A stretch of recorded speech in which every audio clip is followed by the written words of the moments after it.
So one of the key things when you're preparing to go into the commissioning process, or even just starting to think about that process, is to start very, very early and think about building relationships with other organisations, but also with the commissioners in your local borough that might be requesting for services.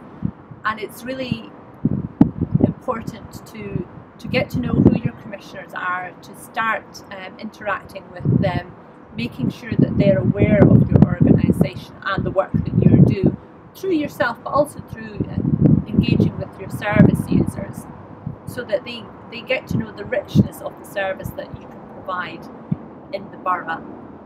And also it's very important that you don't stop building that relationship, that you continue it. If perhaps you might not get the tender at this point in time, but keep building that relationship for the future. And if you are commissioned to provide service, keep building and strengthening those links that you have with the commissioners. One of the things that we do at WRC is we do training on building relationships with the commissioners and funders, so that's a very useful resource that you can use. And we've also put together a good practice guide for anybody who's starting on that journey of getting into commissioning. So this is a good practice briefing on commissioning and procurement to help you with those very beginning building blocks. Thank you. When it comes to commissioning, I'm happy because we're here sharing experiences and learning from others who have been involved. And our organization has been involved in commissioning in Ealing with Ealing CVS, but unfortunately we didn't succeed in the commissioning.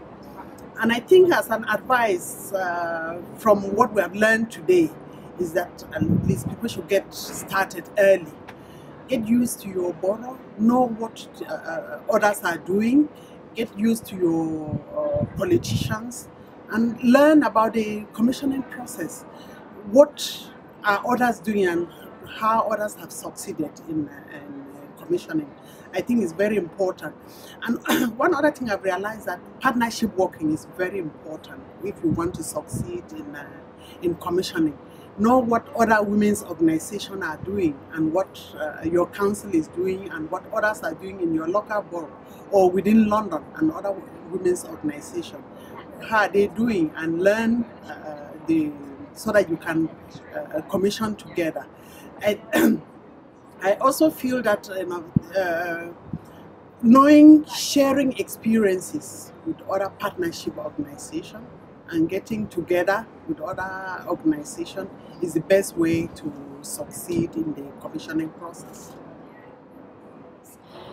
I would say the most important thing that we would say to organisations is to get into the process early, so to be building relationships locally with commissioners, to be involved in local strategy consultations around domestic violence and sexual violence, and to be engaged with other partners, other organisations, other voluntary organisations and statutory partners, because really you can't start too early, and you certainly can't start building relationships too early. It's important that the commissioners see what you do, see the value of it, and hear from your service users as well. So alongside the professional networking, just as important is building the voice of your service users, supporting them in their own organisations, in their own self-help groups, inviting them to engage with your boards, and to be ready to take up your calls if needed. I would also say it's really important to think about partnership, particularly for small organisations. In the current climate, commissioners and providers are increasingly wanting one big provider to deal with rather than a lot of very small providers, and the way that we can preserve the specialisms of small organisations and secure their survival while meeting commissioners halfway is through partnerships and consortia. And consortia are really important in preserving some of the unique inputs like the very small disability and domestic violence organisations, like the small specialist BME providers that do invaluable work that can't be replicated by generic organisations, but that is often lost in a tendering process. I think it's also important to ask for a realistic timescale and to challenge timescales that are seem to be bulldozing you through a process. But that involves being ahead of the game, really, anticipating when services might be retendered or recontracted, and having conversations early about what the timescales are.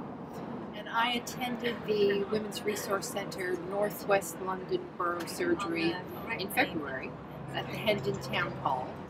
It was a fantastic opportunity for networking, and from that day what I did was I met someone who introduced me to, she put me in contact with the lady who runs, she's the centre manager of the Cranston Recovery Centre in Islington, and she kind of paired us up together because we were in need of running one of our courses, which we had some funding for, and the Cranston Centre was a good fit for us. And as a result of that day and that pairing up, we are now running our communication skills courses at the Cranston Recovery Centre on an ongoing basis. So it was a great opportunity for our charity to meet another charity that we wanted to work in partnership with.